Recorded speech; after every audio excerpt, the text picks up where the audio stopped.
Hi, my name is Steve Stine here from guitarzoom.com. I've taught millions of guitar players just like you how to unleash their fretboard potential. And in this video, we're going to conquer arpeggios, even if you thought they were out of reach.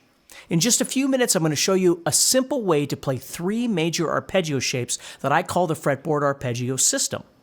Now, the system is going to help you to cover the entire fretboard with just these 3 shapes, even if all you know are some basic chords and maybe your major scale.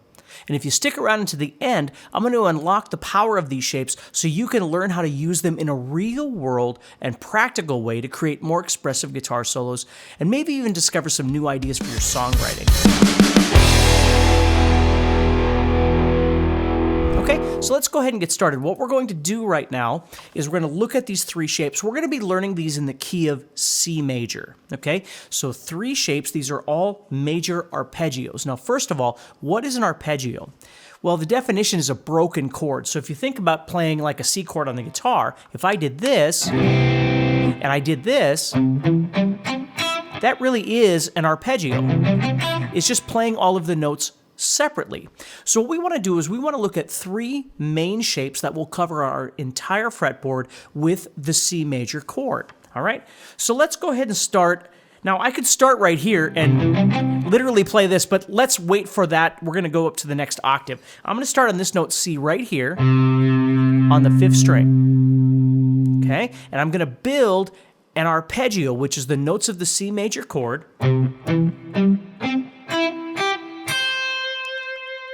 all in one place on the guitar.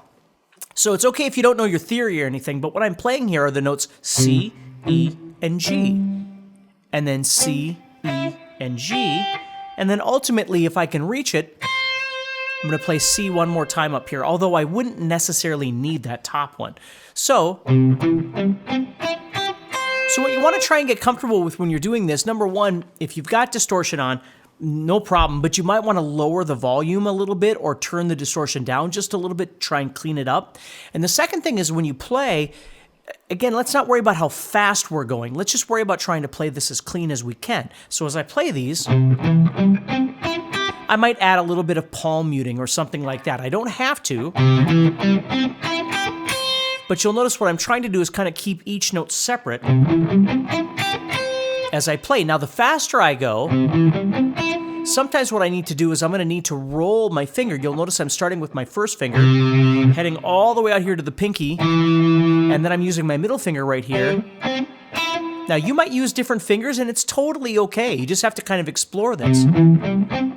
But I can roll that finger instead of pressing and getting a chord sound. I can kind of learn to roll my finger, maybe use a little bit of palm muting if I choose, to keep them clean. Now on the top, I'm playing this note right here, which is the G, and then I'm coming all the way up to the C. And again, let's not worry about how fast we're going. Let's just try and get comfortable with that shape. Okay? So really what we're doing with that one shape is we're covering from the 3rd fret and we're heading all the way up to the 8th fret. So the next thing we're going to do is, we're at the 8th fret now, we're going to drop down to the 8th fret of the 6th string, and this is where our second shape is going to begin. So we're going to play 8, 7, and 10, which is C, E, and G all over again. And you can even hear how the notes are the same. They look different, but they sound the same. So here we're playing 8, 7, 10, and then we have 10 again, 9, 8, 8, and then ultimately a 12 on top.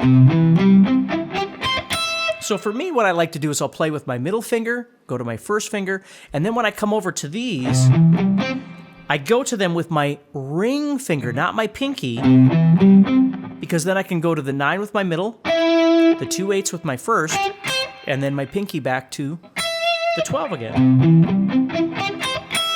So the connection is this 8 right here. Right here, but now I can reach all the way up to the 12th fret right here.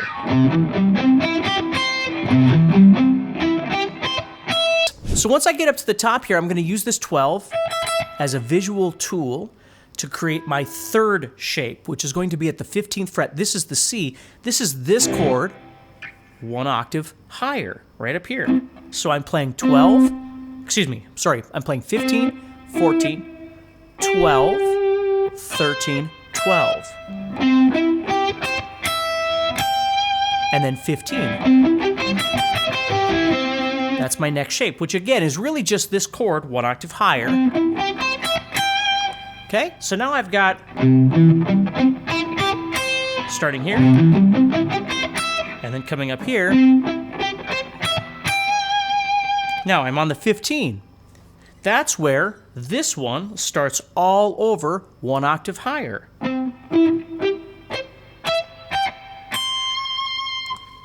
So just with those 3 shapes, I can cover the entire fretboard. Now, I love to teach these, and again, today we're just learning, because I don't want to make the video way too long, we're just learning the 3 major shapes. We're not talking about minors right now.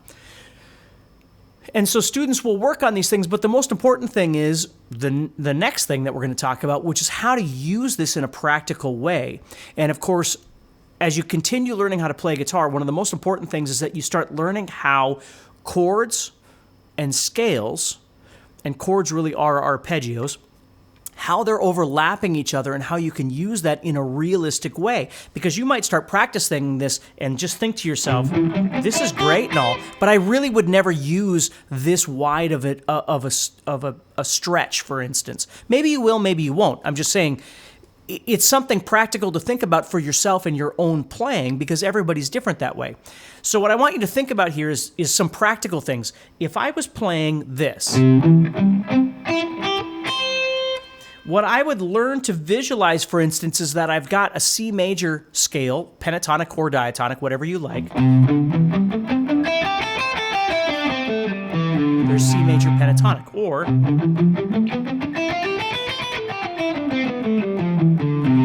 maybe C major diatonic, whatever. But I can start learning to see this arpeggio overlapping the scale sitting right there. And the beauty of like learning how to write melodies or learning how to solo or whatever it might be is that you can move back and forth between scale playing and arpeggio playing, because they really do sound different. And an arpeggio tends to flow like a chord would, where a scale is covering all of the notes in between. So you might play something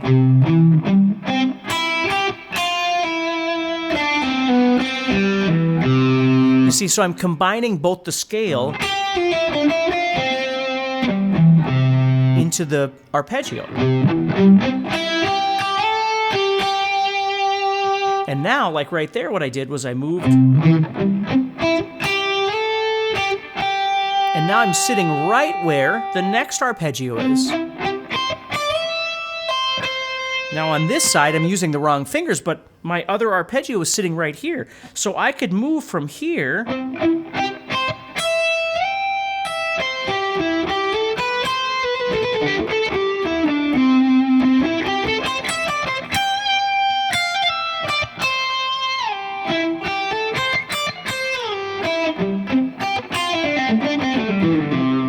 and learn how to move back and forth between them. Now, of course, this takes a little time, but that's what practice is all about.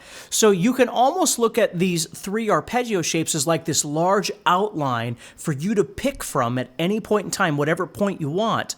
You know, maybe it's the first 2 strings or the next 2 strings or whatever it might be. And you can grab that, and then you can move into some sort of scalar system, whether you're working with pentatonics or diatonics or whatever it might be. You can start learning how to transition between the 2 of those. So I've got C, like that.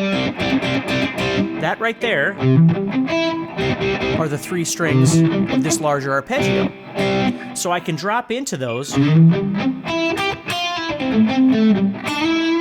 Now I'm in the next arpeggio, but I can still play a scale to connect, like to force myself into that arpeggio.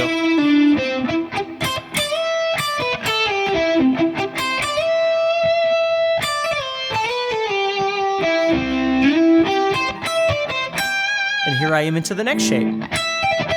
But I always love to be able to connect, you know, other notes in between if I know the scale.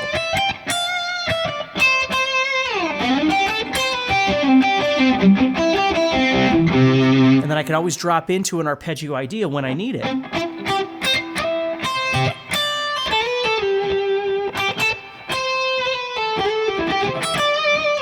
So that's the fun of this, is taking your time, learning how to visualize, practice so your execution is there, and then learning how to combine it with other things that you already know how to do.